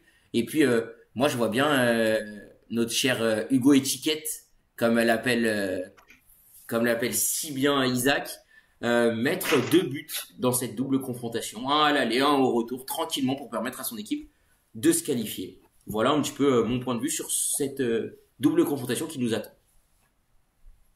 Mais écoute, oui, bah, encore une fois, comme pour la Ligue des Champions, on est sur la même longueur d'onde. Et ensuite, je pense qu'on va pouvoir passer sur peut-être la moins équilibrée, que ce soit en termes de classement pendant la phase régulière ou en termes des équipes qui sont mises sur le papier. Oui, Puisqu'on a Bodo Glimt contre la Lazio. Donc la Lazio qui a bien galéré face à Pilsen, mine de rien, en huitième. Contrairement à Bodo Glimt qui s'était donné un petit matelas face à la victoire 3-0 au match aller face oui, à l'Olympiakos, mais qui avait ensuite perdu 2-1 en Grèce. Je vois quand même pour le coup la Lazio faire respecter la logique. La Lazio qui a à la fois de très bonnes individualités, un collectif qui marche très bien cette saison, et qui va du coup, je pense, se qualifier et être la dernière équipe romaine, comme on avait pu en discuter oui, une fois, qui va être la dernière équipe romaine en lice, et qui va du coup affronter, on a dit Francfort, oui voilà, c'est ça. Francfort en demi-finale. Et peut-être notre premier désaccord, parce que je me dis que depuis le début, j'ai rien tenté. J'ai pas tenté beaucoup de choses. J'ai pas été assez audacieux jusqu'à maintenant. Et moi, j'ai envie de croire en la surprise. S'il devait y avoir une surprise dans les deux compétitions dont on parlait depuis tout à l'heure, je vois bien une Lazio arriver peut-être un peu trop sereinement, en se disant que c'est Mhm. l'équipe, bon, même si elle a été en difficulté au tour d'avant, qui est une équipe qui a quand même géré ça tranquillement, hein, j'ai envie de dire, malgré tout. Et j'ai envie de me dire que Bodo Glimt a toutes les cartes en main, surtout que le match aller est à la maison. Si tu fais un grand match chez toi, tu as ce qu'il faut et je pense que tu as les armes nécessaires pour ne pas perdre au retour. Attention, il faudra donc du coup s'imposer à l'aller à la maison. Mais j'ai envie de croire à cette équipe de Bodo Glimt qui propose un football que j'apprécie énormément. Ça fait déjà 2-3 ans qu'en Europe, ça propose du jeu. C'est plaisant. Il y avait même une période où je crois que Kasper Dolberg jouait là-bas. Alors je sais plus s'il joue encore là-bas actuellement. Mais en tout cas, voilà. Euh, je vais regarder. C'était assez plaisant. Et c'est un football que j'apprécie regarder. J'avais pu voir après je crois une demi-heure, 45 minutes du match aller contre l'Olympiakos. C'était un vrai régal. C'était un vrai régal à avoir joué. Et j'ai envie de croire du coup en la victoire, non pas que la Lazio joue mal, mais en la victoire de ce beau jeu du côté de Bodo Glimt. Et donc ce sera notre premier désaccord pour cette soirée avec cette fois-ci, du coup moi je vois le club norvégien rejoindre le club allemand de Francfort en demi-finale pour une petite demi-finale un petit peu surprise avec cet invité de nulle part. Bah écoute, pour revenir sur ce que tu disais sur la Lazio qu'il fallait prendre de haut, moi je pense pas du tout. Honnêtement, au vu surtout de ce qui s'est passé en huitième, ils ont failli se faire très très peur. Ils ont failli aller en prolongation face à Pilsen, qui est quand même un adversaire que la Lazio doit largement Bien sûr. dominer, que ce soit au niveau du jeu, au niveau du score. Et donc je pense qu'ils vont avoir à cœur de se reprendre et de ne pas se mettre dans de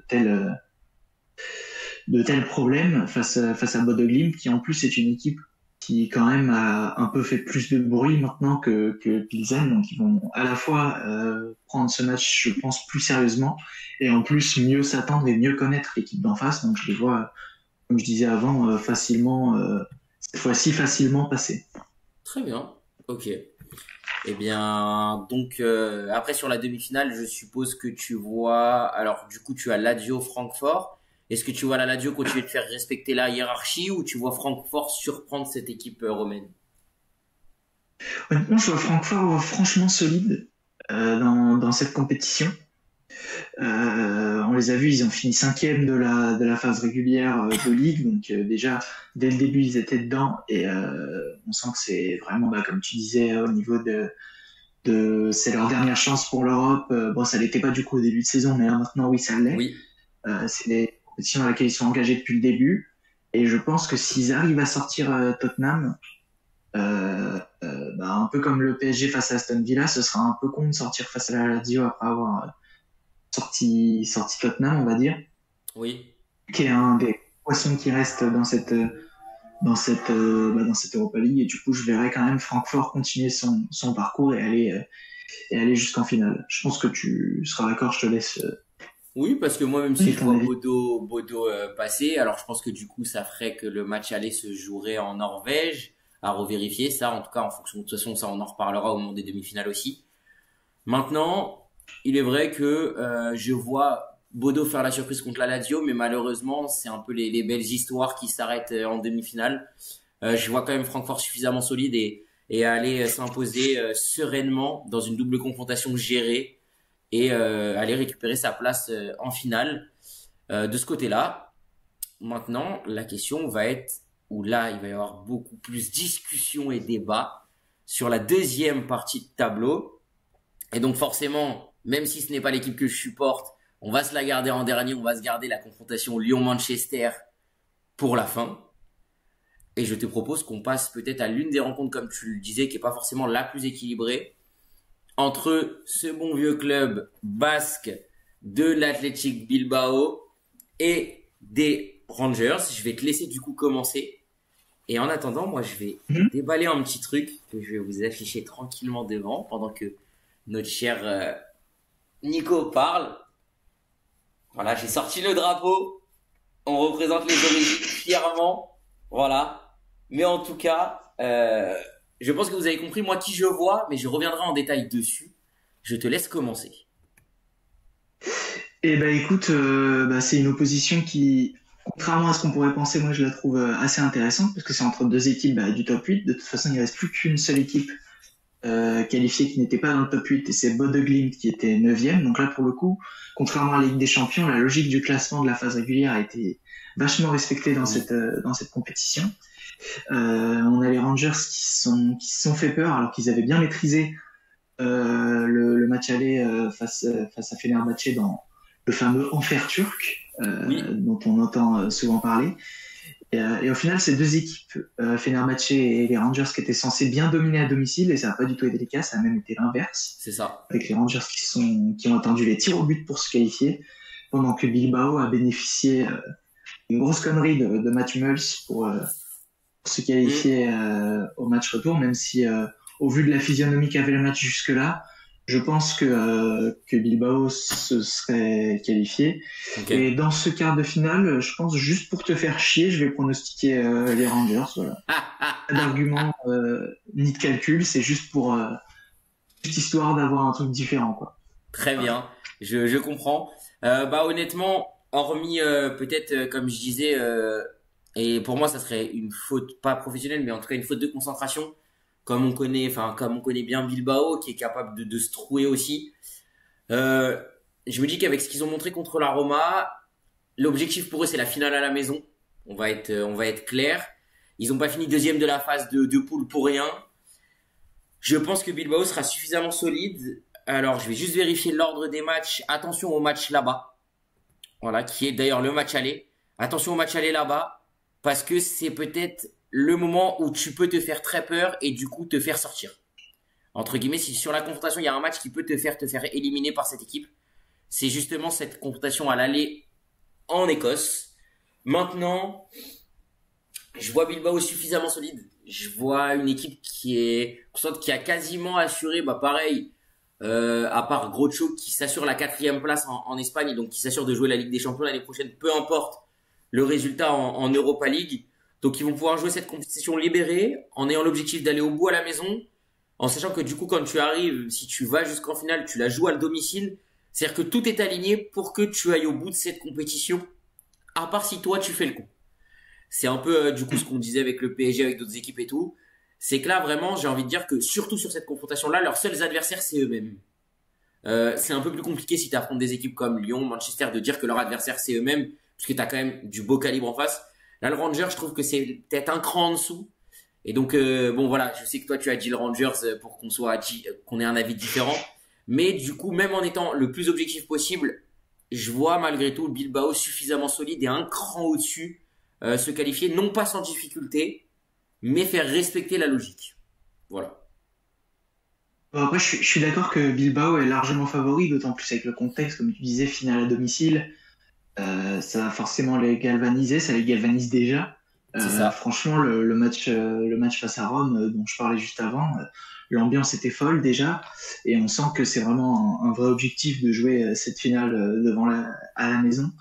Et en vrai, je pense que peu importe qui ils pourraient affronter en finale, s'ils y arrivent, je pense qu'ils seront quoi qu'il arrive favoris de la finale Oui, du fait à la fois que c'est une très belle équipe qui se classe 4e, je crois, en Liga, mine de rien, et ils sont en oui, train de revenir gentiment sur le Real, vu que le Real commence à se faire dessus. c'est Je crois ça. qu'ils sont à 6 points du Real. Ils sont pas Donc très loin parce voilà, qu'il y a mais le Real qui se fait un peu dessus, t'as Madrid, t'as l'Atlético, donc les deux clubs de Madrid qui commencent à être un peu en dents de scie. Donc en fait, c'est un peu dommage parce que la confrontation qu'ils ont perdue, comme on en avait déjà parlé contre l'Atlético Madrid, les a fait sortir de la course au titre parce que c'est une équipe qui avait encore de quoi espérer jouer le titre pendant une belle partie de la saison. Donc bah maintenant, il ne leur reste plus qu'à continuer à sécuriser un peu ce top 4 et à aller jouer, pourquoi pas une finale d'Europa League et remporter cette compétition à la maison, comme on le dit là depuis quelques minutes. eh ben oui, bah moi écoute, ça me choquerait pas de les voir en finale, mais je les vois quand même prendre la porte en quart. Voilà, Très bien. ça me ferait marrer. Mais du coup, on va pouvoir enchaîner sur le dernier match, je pense, hein, qui oppose enfin l'équipe française qu'on a teasé depuis le début, donc l'Olympique Lyonnais, qui affronte pour moi ça va peut-être pas être le plus beau en termes de foot proposé, en termes de jeu. Ouais, C'est pour moi le plus élégant, déjà du fait qu'il y ait une équipe oui, française et il y a le plus gros club, le plus gros nom en tout cas, c'est pas la plus grosse équipe actuellement, mais le plus gros nom de cette Ligue Europa en face, oui. en Manchester United, qui s'est qui s'est sereinement au final au match retour sorti de la Real Sociedad, qui est aussi une équipe qui a de belles difficultés cette saison, alors que pour le coup Lyon a complètement maîtrisé son sujet face à une équipe qui était un peu bourbier, même si le match aller a été compliqué, le match retour a beaucoup rassuré sur la capacité de l'OL C'est clair. à faire en Coupe d'Europe. Euh, et du coup, je vais te laisser d'abord dire ton prono. Eh ben alors moi Euh, je vais être très Enfin, je vais être très catégorique. Je vois Lyon s'imposer sereinement. Voilà, on va pas chier dans la colle, hein, comme on dit. Je ne vois pas United sortir, même si United revient un petit peu bien en forme, que dans cette compétition, bah du coup ils ont plus que ça à jouer. Euh, Lyon va s'imposer à l'aller. Lyon fera match nul à Old Trafford. Voilà comment moi j'imagine et je vois cette double confrontation. Lyon s'imposera 2-1 à l'aller et fera un match nul un partout. Ou deux partout. Allez, deux partout au retour dans un match un peu fou cette fois-ci par contre au retour avec un match aller un peu plus fermé, un peu plus dur, un peu plus âpre dans le jeu. Mais non, je vais être peut-être catégorique, mais moi ça fait un petit moment déjà au moment des huitièmes que je teasais et que je pronostiquais une demi Bilbao-Lyon.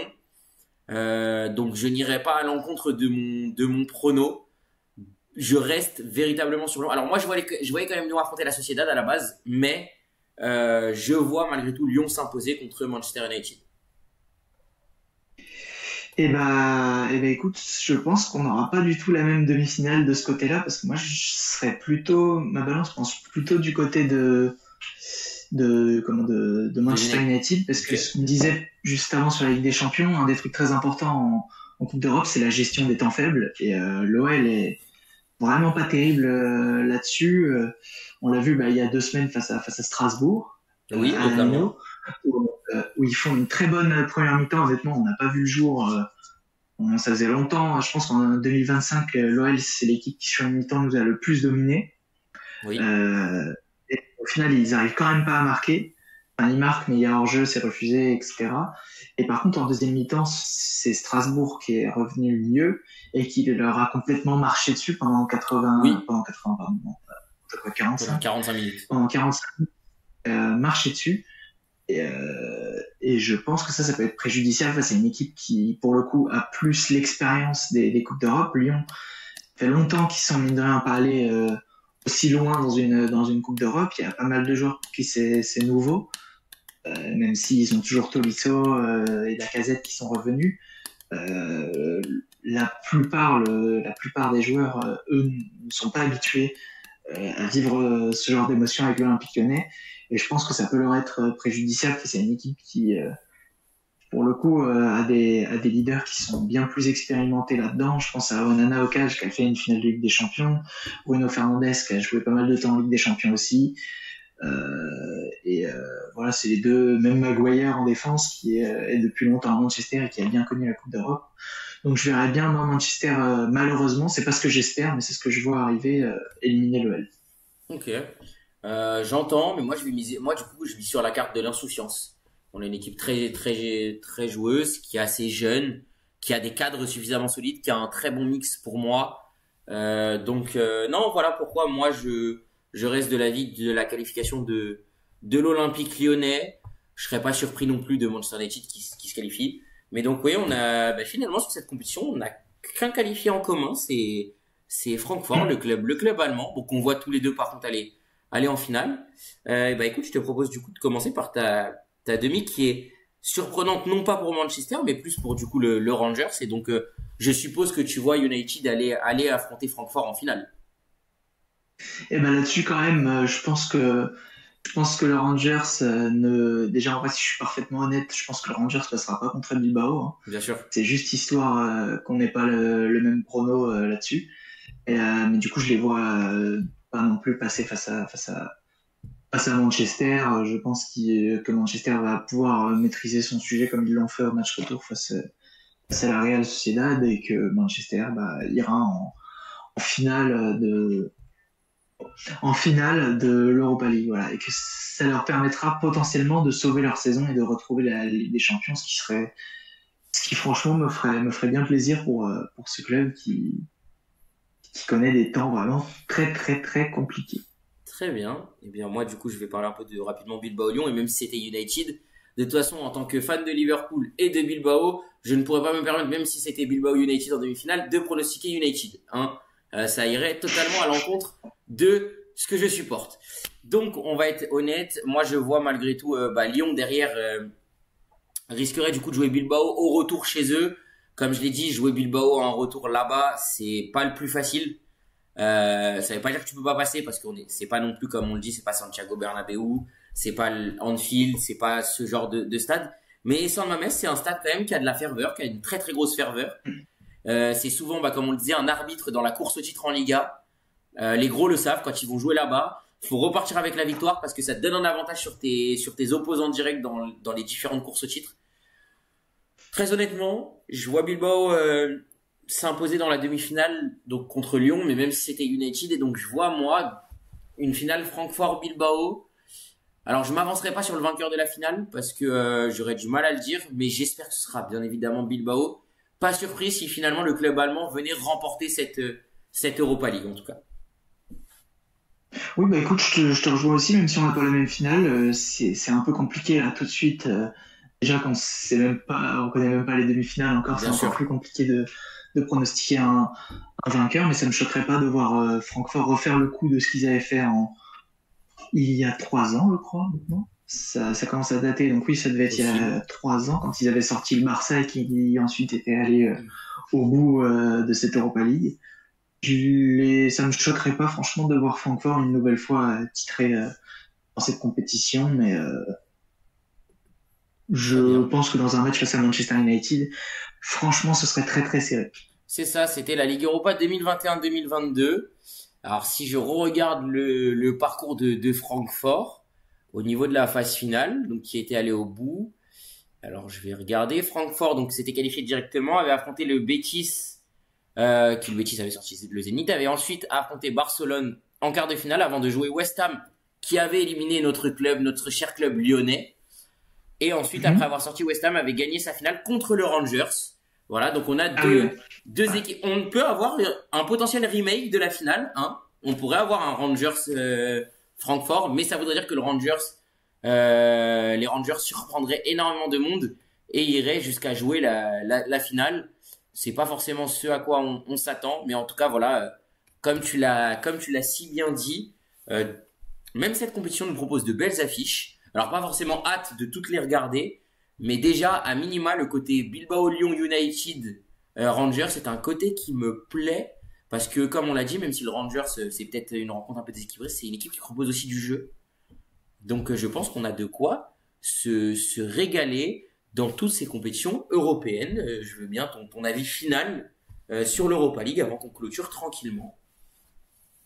Eh ben écoute, moi, dans le même ton que ce que je disais sur la Ligue des Champions, c'est une compétition qui, franchement, me hype aussi beaucoup.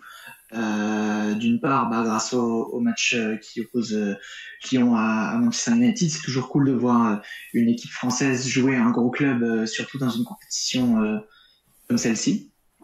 Mais oui, j'ai vraiment hâte de voir comment tout ça va se passer, comment Lyon va gérer la pression qu'ils vont avoir et de voir si Manchester United réussit à retrouver le niveau qu'on connaît d'un Manchester United plus efficace, qui avait fait deuxième de première ligue il y a quelques années. Voilà, et honnêtement, là, j'y réfléchissais pendant que tu parlais, je pense que le vainqueur de Lyon-Manchester aura les clés pour aller au bout et ça me ferait très plaisir que ce soit une équipe française qui le remporte. Bien sûr. Et c'est très indécis. Je trouve que c'est très indécis, ça l'est peut-être encore plus que la Ligue des Champions. Oui, pour moi, la Ligue des Champions, les favoris sont déjà définis. Il y en a trois, on les a déjà cités plusieurs fois. C'est les trois qu'on cite depuis un moment, notamment depuis que Paris a sorti Liverpool, puisque le seul qui se glissait dans les mêmes noms, c'était Liverpool en Ligue des Champions avec le PSG et Barcelone, et donc l'Inter. De ce côté-là, en fait, du côté Tottenham-Francfort, ça a totalement les clés d'aller jouer la finale si l'une des deux équipes se qualifie. La Lazio, ça peut aussi très bien croire à une finale. Bodo un peu plus de mal, mais en tout cas, Bodo Glimt peut croire à la qualification en demi. Et de l'autre côté, c'est un peu pareil. Il y a trois, entre guillemets, il y a la confrontation Lyon United où tu peux te dire que ça va jouer la finale. Bilbao, un peu comme la Lazio, clairement, et encore plus que la Lazio, je trouve, les cartes en main d'aller jouer cette finale.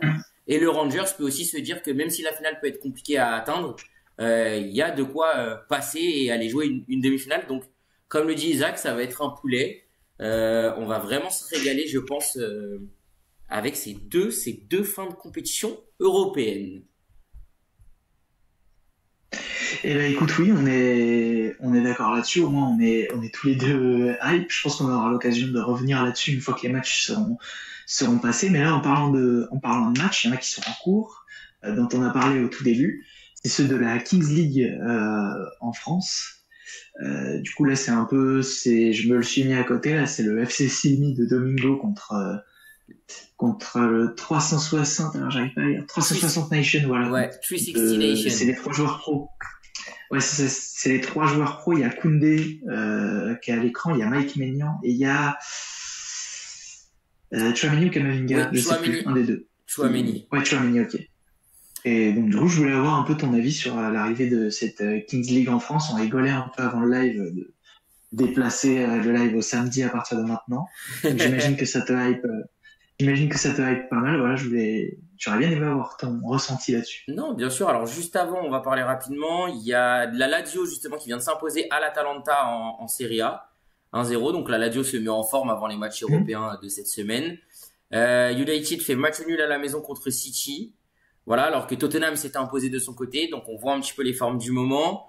Globalement, c'est un peu ce à quoi on s'attendait à ce niveau-là. Donc voilà un petit peu au niveau des affiches. Attention City qui pourrait perdre sa place parce que je crois que Villa est juste derrière à 1 point et à 2 points derrière avec 2 matchs de retard on a Newcastle. Donc attention pour la place européenne et pour la Kings League. Très hype. Alors j'avais des doutes parce qu'au début je n'imaginais pas du tout Amin accepter ce retour de projet et tout. Maintenant il a donné des explications. J'apprécie, j'aime énormément Amin donc je regarde beaucoup son contenu etc. Je crois en ses explications, je me dis qu'il y a vraiment quelque chose à faire, que c'est lui qui gère, comme c'est lui qui est aux commandes, ça ne se passera pas comme ça s'était passé avant, surtout que maintenant on va pouvoir envoyer 4 équipes à la fameuse World Cup Kings League et on n'en aura plus qu'une seule, on en aura vraiment 4, donc c'est-à-dire qu'on aura encore plus d'appui, puis ça va être très beau. Moi j'ai un peu 3 équipes coup de cœur, enfin surtout 2, ça va être l'équipe de PFUT Panam's All Stars et du coup la 360 Nation, mais j'aime beaucoup le FC Silmi qui a pour moi une très belle politique. Alors je veux bien si après tu pourras redonner le score quand toi tu donneras ton avis dessus. Foot de rue d'ailleurs s'était imposé aussi, l'équipe d'Amine s'était imposée 7-2. C'était contre l'équipe, alors je sais plus contre quelle équipe, en tout cas je sais que c'était l'équipe de Kameto. C'est ça. Contre qui ils ont gagné. Ouais. Je sais que l'équipe de PFUT a battu l'équipe d'Adil Rami, voilà. Globalement ça. Et l'équipe de Squeezie a battu celle de Michou aussi, Michou d'ailleurs qui a moi, je suis pas très fan de l'influenceur, mais en tout cas, il a l'équipe la plus hypante, je trouve, au niveau des joueurs et tout.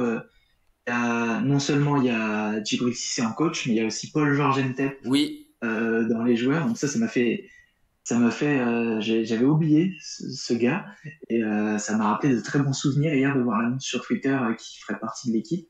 Du coup, j'ai pas pu voir son premier match, mais j'ai vu qu'ils ont pris une belle raclée, je crois. Ils ont pris 7-3. Alors que là, vient d'y avoir un sauvetage sur la ligne. Et du coup, tu me demandais le score du FC Simi contre 360. Il y a un partout et un penalty normal, on va dire, pour une main, qui est à venir pour le FC Simi, qui moi personnellement est mon équipe coup de cœur. Je suivais déjà un peu les aventures, on va dire, du FC Simi sur FIFA quand ils étaient en club pro. Et, oui, bien sûr, moi aussi. Ça me fait très plaisir ça me fait très plaisir de les voir prendre vie, prendre forme. Et au niveau de la King League, du coup, pour donner un peu plus mon avis général surtout, honnêtement au début quand l'annonce a été faite, j'étais dubitatif par rapport à 2-1 pour le FC Simi du coup, par rapport à l'expérience qu'on avait eue à la Kings World Cup. Et au début, je pensais que c'était Gérard Piqué qui était venu avec un joli chèque pour convaincre Amine. J'ai pas vu les explications dont tu parlais, donc si tu peux me les donner, je suis preneur parce que je ne les ai pas vus. Et ben en fait, il a juste expliqué qu'il aurait pu recevoir beaucoup plus d'argent pour d'autres ligues qui lui avaient été proposées, mais que Gérard Piqué était vraiment venu s'excuser en personne. En parlant énormément avec Amine, en lui expliquant que là, le projet qu'il voulait, c'était vraiment en donnant les clés à Amine, avec Gérard Piqué qui s'est beaucoup plus déplacé, justement, même pour venir voir directement les effectifs, etc. Donc, non, je pense qu'il y a vraiment eu un effort fait de la part de Gérard Piqué, dans le but vraiment de rediscuter avec Amine, de remettre les choses en place correctement, parce que je pense qu'il a vu ce que faisait Amine, et voilà. Donc, honnêtement, moi je pense que c'est une très belle chose et c'est super pour développer un peu un côté football compétitif mais plutôt loisir dans un autre type de jeu. Très sympa. J'ai une petite info un peu en dehors. On a Ovechkin qui vient de devenir le plus grand buteur de l'histoire de la NHL. J'avais un peu suivi, je savais qu'il en était pas loin, et ben c'est officiel. Il est devenu le plus grand buteur de l'histoire de la Ligue américaine de hockey sur glace. Donc voilà. Info pour les fans de ce sport et les fans même de sport américain globalement. Très grande info d'ailleurs à noter, voilà, faut le savoir. C'est un peu comme quand LeBron était devenu le meilleur marqueur de l'histoire de la NBA. C'est le même type d'information. Donc voilà. Et voilà, donc moi mon avis, c'est un avis très positif. Alors pour revenir un peu sur mes coups de cœur, c'est que PFUT, je le suis depuis très longtemps.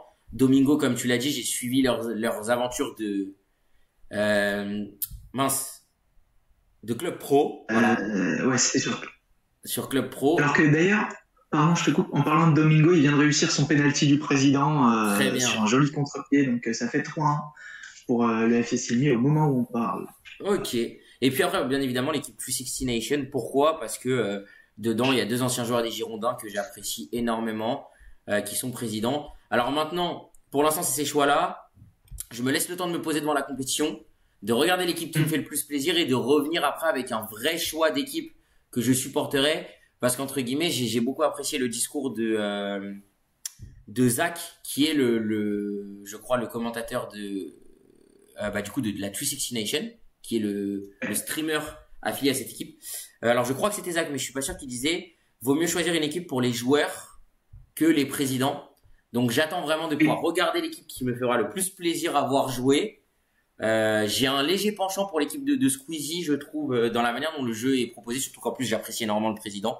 Donc c'est vrai que si le combo apprécier le président, apprécier l'équipe se présente, bah forcément, voilà, j'aurai une nouvelle équipe. Mais à l'instant T, le FC Silmi est une équipe qui est tellement bien construite que j'ai un bon coup de cœur pour eux également.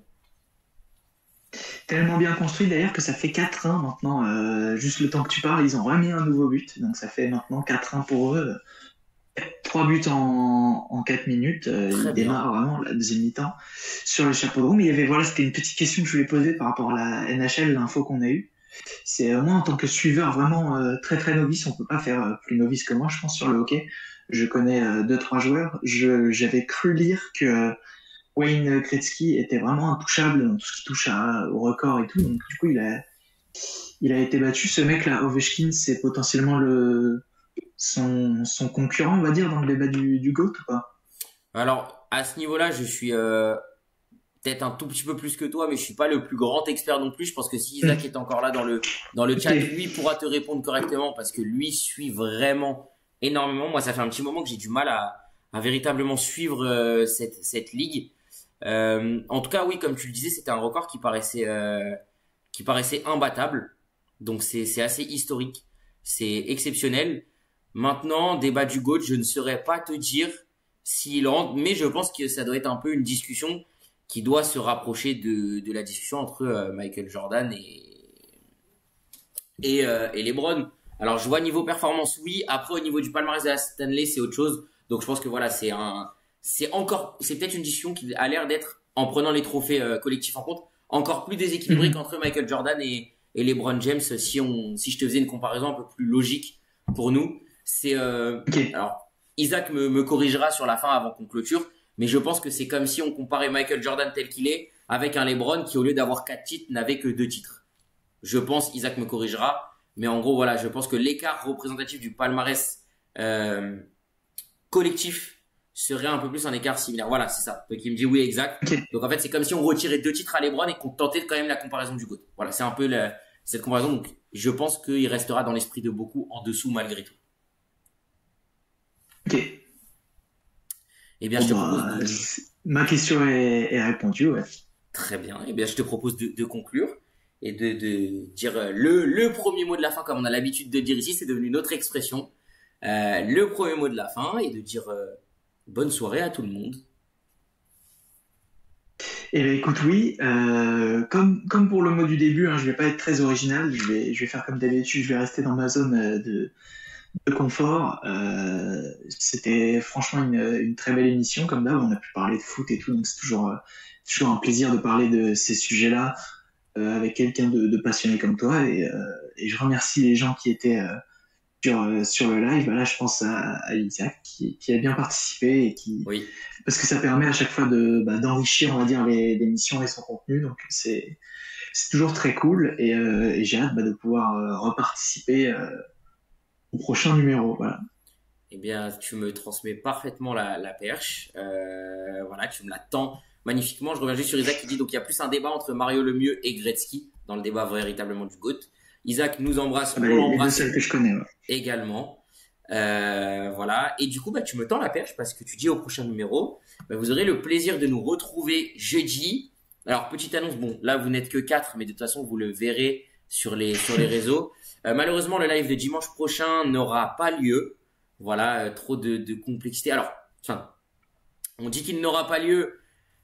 Il y aura peut-être un petit miracle qui fait que il pourrait, mais partez du principe que le live n'aura pas lieu. Je l'annoncerai, en tout cas sur le planning, vous n'aurez pas de live prévu dimanche prochain. Maintenant, ça ne veut pas dire qu'il n'aura pas vraiment lieu, on verra bien, mais cette annonce n'arrivera que quelques jours avant. L'annonce arrivera plutôt le mercredi ou le comment ça s'appelle ou le jeudi. Voilà. Donc on vous l'annoncera sûrement nous en live jeudi prochain, mais vous allez avoir le plaisir de nous retrouver le même duo, le même binôme jeudi. Et donc comme il l'a si bien dit, merci à toi Nico, merci à vous dans le chat. Vous avez été plusieurs à différents moments, plusieurs personnes différentes, ça a fait plaisir. Et donc on vous embrasse et on vous dit à jeudi avec grand plaisir. Prenez soin de vous, passez une bonne fin de week-end, une bonne fin de journée et bon courage avec le début de semaine qui arrive. À jeudi. Ciao tout le monde.